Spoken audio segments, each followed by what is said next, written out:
Po. Feminizmi është në krejt botën realisht, është një koncept politik social i cili i don barazit gjinore me qenë të barabartë krejt njerëzit për vendosjen e secilit çka don me bo. Realisht nuk është veç për gra, është edhe për burra. Arsyeja pse?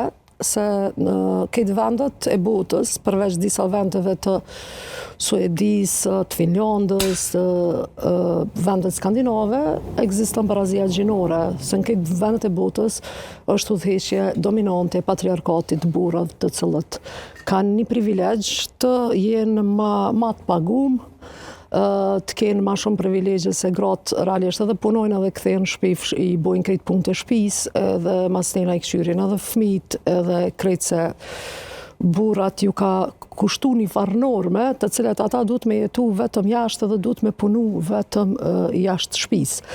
Realisht çka është problem edhe me burra, se nëse është një burr pak më i butë ose ka një farë gjendje emotive ndryshe, edhe për ta patriarkati është shumë i rënd, se burrat nuk duhet me kaj, duhet me konë shumë të fortë edhe duhet me përballë me jetën edhe me ju pru edhe me siguru grave edhe fëmijëve të vet ushqimin. Po